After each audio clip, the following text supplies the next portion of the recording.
Welcome to my dear online students. This is another session for class 12th chemistry. You know that we are discussing integrated rate equation for different types of order of reactions. And in today's session, we are going to discuss integrated rate equation for first order. As we have already discussed it, let me little bit recap the integrated rate equation for first order. You know that first order reaction is that reaction in which the rate of reaction depends only on the one concentration term of the reactants. So, in order to calculate the integrated rate equation for first order reaction, let us start a reaction. We are taking a hypothetical reaction. A gives B. ये आपको पता है, हम यही मान के चलते हैं A gives B, और आपको ये भी पता है एट T इक्वल टू 0 हम क्या मानते हैं, इसकी कंसंट्रेशन A0, इसकी 0 at T equal to T हम इसकी कंसंट्रेशन क्या मानते हैं, शाबाश। इसको हम क्योंकि हम बोलते हैं आफ्टर सम टाइम एक्स मोल इसमें तब्दील हो गए B में, A में से एक्स मोल तब्दील हो गए, तो बचा कितना, यहाँ बचा A0 माइनस एक्स, और A0 माइनस एक्स किसके बराबर है, AT। AT वो कंसंट्रेशन है जो टाइम टी पे हम रखते हैं, कितनी कंसंट्रेशन है A0 माइनस एक्स, क्योंकि A0 में से एक्स तब्दील हो गए, तो BT वो कंसंट्रेशन है जो टाइम टी पे किसकी हो गई, B की, वो किसके बराबर होगी, एक्स के बराबर। तो ये टर्म्स आपको यहाँ पे याद रखनी है। इसके बाद जब हम देखते हैं, हम इसके बाद क्या निकालते हैं, रेट, क्योंकि ये फर्स्ट ऑर्डर काइनेटिक्स है, रेट किसके बराबर होता है, शाबाश, के ए टू पावर 1। ए के रेस्पेक्ट में हम रेट निकालेंगे तो वो किसके बराबर है, रेट ए इक्वल टू के, रेट इक्वल टू के ए टू पावर 1 वो। तो ये हम फर्स्ट इक्वेशन मान के चलते हैं। तो इसके बाद आपको पता है जो डिफरेंशियल रेट वो किसके बराबर होते हैं, अगर हम ए के रेस्पेक्ट में डिफरेंशियल रेट लिखेंगे तो वो किसके बराबर होगी, आर किसके बराबर होगी, minus D A divide by D T, इसी के बराबर होगी। अगर हम b के रेस्पेक्ट में तो किसके बराबर होगी, D B by D T. अगर हम x के रेस्पेक्ट में लिखेंगे तो किसके बराबर होगी, शाबाश, D x by D T के बराबर होगी। ये तो आपको पता ही है। और ये rate in terms of a है, इन टर्म्स ऑफ b है, और इन टर्म्स ऑफ x है।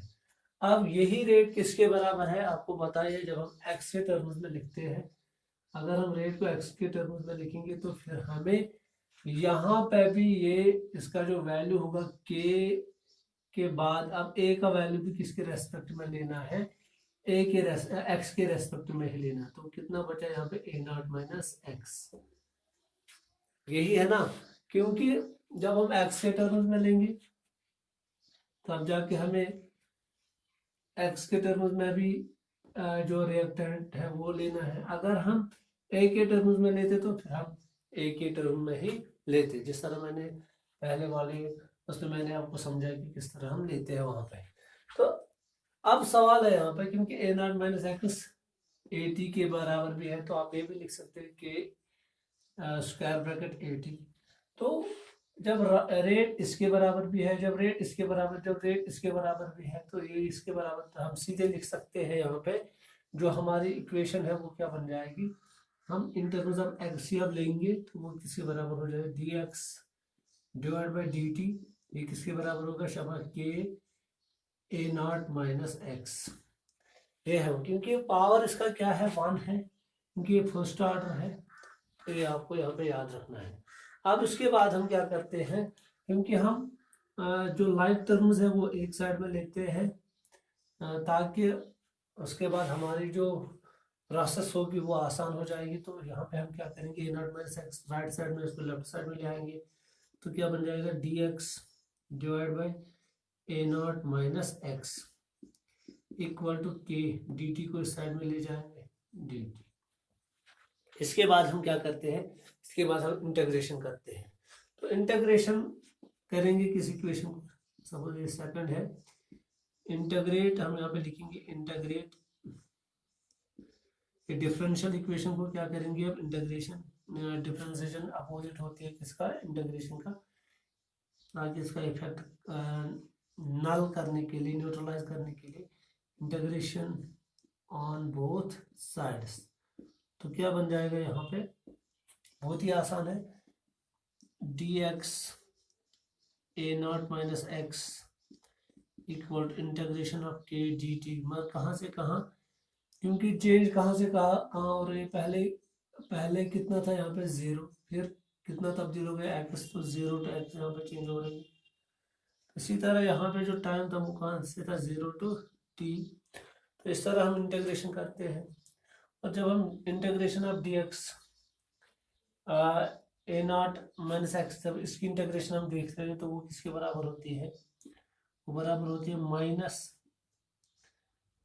Minus ln of A naught minus X. कहाँ से कहाँ करनी है integration, 0 to x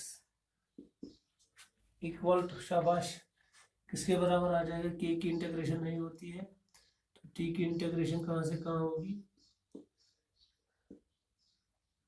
0 to t। तो इसके बाद हम क्या लेते हैं, upper limit minus lower limit. तो अपर लिमिट क्या है x, लोअर लिमिट क्या है 0। तो हम वैल्यू क्या आएगा, minus ln A naught minus X, फिर क्या आ जाएगा माइनस लिन ऑफ, तो नीचे वाला लिमिट खाली हमें एक्स के बदले क्या देना है, 0 देना है, तो खाली क्या आ जाएगा माइनस लिन ए नॉट। तो जब हम इसकी इंटीग्रेशन करेंगे तो आप इसका स्क्रीनशॉट भी ले सकते हो। खाली आपको ये इक्वेशन याद रखनी है, फर्स्ट सेकंड, ये आपको ज़रूरी याद रखनी है। मैं रिमाइंड भी कराऊंगा ये। सपोज आपको पता ही है, जब हम इसकी इंटीग्रेशन करेंगे तो वो क्या आ जाएगी, यहाँ पे याद रखिएगा minus ln of A naught minus X, याद रखिएगा minus ln of A naught minus X minus ln of, यहाँ पे देख लो, एक तो अपना ही नेगेटिव है और दूसरा किसका है, फार्मूला का लिन ऑफ ए नॉट।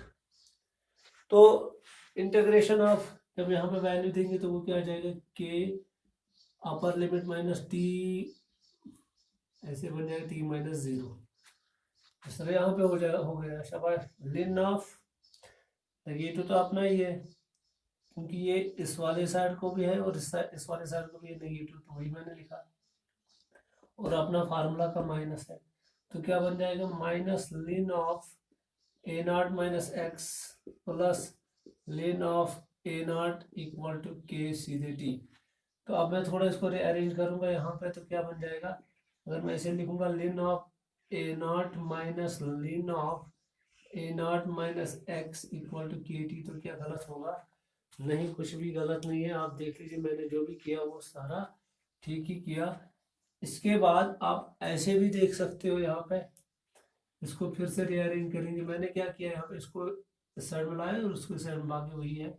अब मैं क्या करूँगा, इस नेगेटिव को भी हटा सकता हूँ, यहाँ पे लिन ऑफ ए नॉट, इसको यहाँ ले आऊँगा माइनस के टी, इसको यहाँ ले आऊँगा, क्या बन जाएगा plus ln of A naught minus K. तो इस तरह आप ये देख सकते हो कि किस तरह ये इक्वेशन निकलती है। तो यहाँ पे अगर हम देखेंगे, इसी इक्वेशन को मैं और एक तरीके से लिख सकता हूँ, क्या, ln of A naught minus X equal to ln of A naught minus K T. क्या गलत है, कुछ भी गलत नहीं है, सिंपली मैंने रीअरेंज किया। यहाँ पे लिखूंगा मैं रीअरेंज, ऐसे इसको यहाँ ले आया और इन दोनों को वहां ले आया। तो जब हम देखते हैं यहां से, इस इक्वेशन को हम क्या, integrated rate law equation for first order कह सकते हैं इन टर्म्स ऑफ नेचुरल लॉ। तो ये इक्वेशन थर्ड है, इक्वेशन थर्ड है, इसको भी आप क्या लिख सकते हो, शाबाश, इंटीग्रेटेड, ये याद रखिएगा, इंटीग्रेटेड इक्वेशन है। तो ए नॉट माइनस एक्स, आप इसको किसके टर्म्स में भी लिख सकते हो, लिन ऑफ ए टी, क्योंकि ए नॉट माइनस एक्स खुद किसके बराबर है, A T, ln of A naught minus K T. तो ये भी लिख सकते हो आप, आपकी मर्जी है, आप किस फॉर्म में लिखोगे तो ये अब आप पे डिपेंड करता है। तो यहाँ से अब हम बहुत सारी चीजें निकाल सकते हैं। आप देख सकते हो, अगर आप इस वाली इक्वेशन से आप देख सकते हो, वहां पे आप के भी निकाल सकते हो, वहां पे आप टी भी निकाल सकते हो इस वाली इक्वेशन से, क्योंकि मैंने ये इक्वेशन इसलिए इकट्ठे लिखी ताकि आपको आसानी हो जाएगी। अगर आप यहाँ पे देखोगे a log of a minus B किसके बराबर होता है, log a divide by B. तो यहाँ पे क्या बन जाएगा, अगर मैं यहाँ पे भी के टी इस साइड में ले आऊंगा और इन दोनों को इस साइड में, तो कोई फर्क पड़ने वाला नहीं है। के टी इक्वल टू इस इक्वेशन से के टी इक्वल टू शाबाश ln of A naught minus ln of A naught minus X. आप देखो यहाँ पे हम के भी निकाल सकते हैं और टी भी निकाल सकते हैं। तो ये अब आप पे डिपेंड करता है कि आप कैसे इन चीज़ों को सॉल्व करोगे। सब अगर मुझे के निकालना है तो सबसे पहले मैं के टी लिखूंगा। लॉग ए माइनस बी किसके बराबर होता है, ln of A naught divide by A naught minus X, है कि नहीं। तो यहाँ पे अब हमें क्या आएगा, शाबाश। अब आप टी का वैल्यू भी निकाल सकते हो कि किसके बराबर आ जाएगा, 1/t ln of A naught divide by A naught minus X. तो यहाँ पे अब शाबाश के का वैल्यू भी आएगा, के किसके बराबर आ जाएगा, शाबाश। यहाँ पर टी 1/k, टी बराबर आ जाएगा 1/t ln of A naught divide by A naught minus X. तो इस तरीके से ये इक्वेशन आप सॉल्व कर सकते हो। आपको इन चीज़ों का क्या ध्यान रखना है, यहाँ पे यहाँ पे जितने भी वैल्यूज हैं इनका आपको क्या रखना है, इनका आपको ध्यान रखना है कि किस तरह हम ये निकालते हैं। तो यहाँ पे हम इन सभी इक्वेशंस को, चाहे ये इक्वेशन है, चाहे ये वाली इक्वेशन है, चाहे ये किसी भी इक्वेशन को अब हम इसके फॉर्म में लॉग के फॉर्म में, कॉमन लॉग के फॉर्म में लिख सकते हैं। क्योंकि आपको पता ही है लिन ऑफ एक्स किसके बराबर होता है, 2.303 log to the base 10x। अब हम 10 नहीं लिखते, अब हम सीधे चलते हैं। तो यहाँ पे जो इक्वेशन है वो अब सारे इक्वेशन चेंज हो जाएंगे। आप अगर यहाँ पे देखेंगे, यहाँ पे थर्ड इक्वेशन भी फिर चेंज हो जाएगी। वो क्या बन जाएगी, शाबाश, वो बन जाएगी 2.3, ये in terms of common log, in terms of common log क्या बन जाएगा, 2.303 शाबाश log of A naught minus X equal to 2.303 log of A naught minus K T. तो ये 2.303 कैंसल आउट करने के लिए हम इस पूरी इक्वेशन को डिवाइड करेंगे ऑन बोथ साइड्स में। 2.303 divide by 2.303 on both sides. तो क्या बन जाएगा, शाबाश, यहाँ पे बन जाएगा लॉग ए नॉट माइनस एक्स, यहाँ पे बन जाएगा लॉग ए नॉट, यहाँ पे क्या बन जाएगा के टी डिवाइड बाई 2.303। आप देख लीजिए ये इक्वेशन भी क्या कहलाती है, शाबाश, integrated rate equation in terms of क्या, शाबाश, कॉमन लॉग। और ये इक्वेशन है integrated rate equation in terms of natural log. तो ये भी कौन सी इक्वेशन फॉलो करती है, y is equal to M X with y is equal to M X plus C. तो यहाँ पे भी नेगेटिव स्लोप आएगा, तो ये सब हमें देखना है। तो डाउन स्लोप आएगा यहाँ पे भी ग्राफ का। तो जब हम ये सब चीज़ें देखते हैं तो हर कोई इक्वेशन अब चेंज हो जाएगी। तो यहाँ पे हम देखेंगे कि किस तरह इक्वेशन चेंज हो जाएंगी। तो यहाँ पे अगर हमें क्या निकालना होगा, टी, तो टी भी किसके बराबर आ जाएगा, यहाँ पे आप देख सकते हो।